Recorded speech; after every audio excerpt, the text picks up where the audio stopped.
तो साहब आपसे बात का आगाज करती हूँ। आप खासे थोड़े से डाउन भी लग रहे हैं, इसलिए आपसे बात की शुरुआत करना चाहती हूँ। बिलावल साहब को क्या हो गया सर, थोड़ा हमें समझने में मदद फरमाइएगा। उनकी बात भी आपको भी और नाजरीन के सामने पेश करना चाहती हूँ, फिर आप उस पर फरमाएं कि उसकी क्या वजूहात बनी। ना इज्जत दिया जाता है और ना ही सियासत किया जा रहा है। दुनिया भर में किसी भी पार्लिमानी निज़ाम में कोई भी अगर अक़लियत हुकूमत हो तो उस एग्रीमेंट पे अमल दरामद होता। हम ये देखना चाहेंगे कि जो हमारा तयशुदा एग्रीमेंट है उस पे अमल दरामद किया जाए। जो अहम लेजिस्लेशन है उस पर पूरी तरीके से मुशावरत किया जाएगा। यूड ऑल्सो फील डिसरिस्पेक्टेड अगर किसी अहम लेजिस्लेशन पे वो लेजिस्लेशन पहले कैबिनेट से पास हो, पहले प्रिंट हो जाए, पहले फ्लोर पे आ जाए वोट होने के लिए, और उसके बाद मुझे एक कॉपी दिया जाए कि ये ज़रा पढ़े और वोट डाले।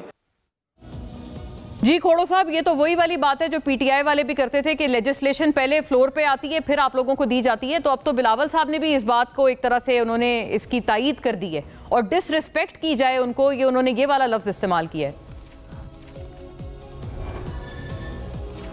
रिस्पेक्ट का लफ्ज इस्तेमाल करना बड़ी अच्छी बात है। बिलावल साहब अचानक नाराज नहीं हुए। बिलावल साहब का एक पिवटल रोल था 26th अमेंडमेंट को पास कराने में।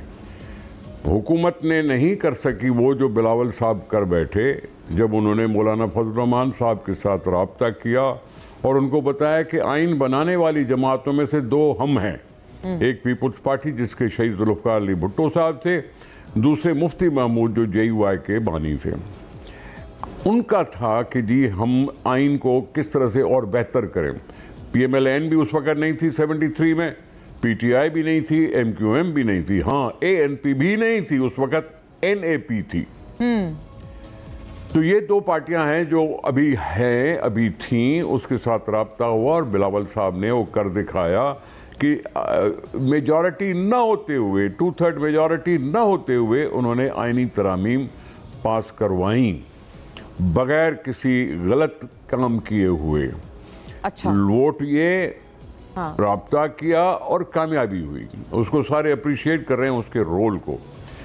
उस तरमीम या जब वो PMLN के साथ बैठ रहे थे असेंबली में इकट्ठे, हुकूमत में नहीं, असेंबली में इकट्ठे, तब भी कोई फार्मूला एग्री हुआ था। अब फार्मूला पर एग्रीमेंट पर अमल कितना हुआ, जिसको जांचने के लिए फरवरी की इलेक्शन से लेके अब तक कई वाक़यात हुए हैं जिन पर हमने बरहमी का इजहार ज़रूर किया है।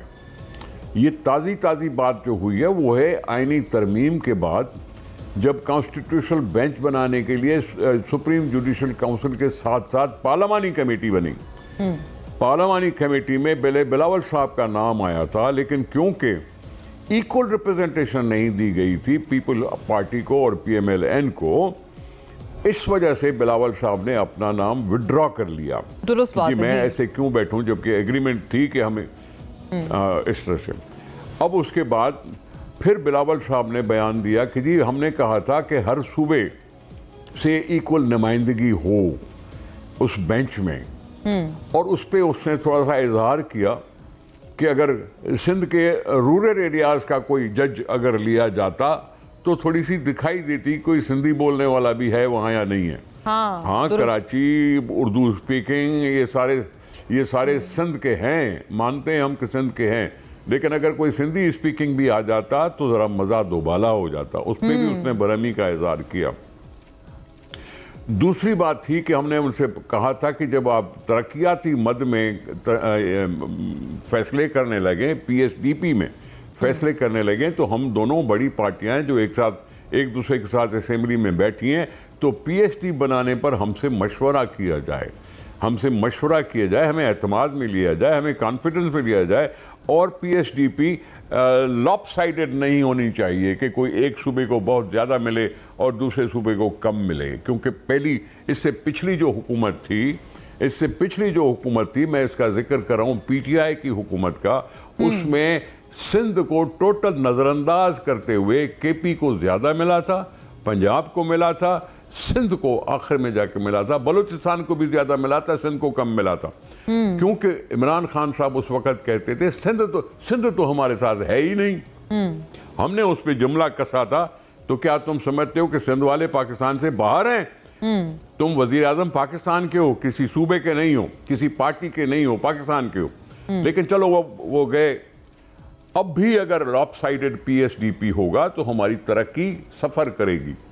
हम अपने आप को निगलेक्ट महसूस करेंगे, इग्नोर्ड महसूस करेंगे। इसका भी बरबला उन्होंने इजहार किया। तो ये अचानक नहीं है।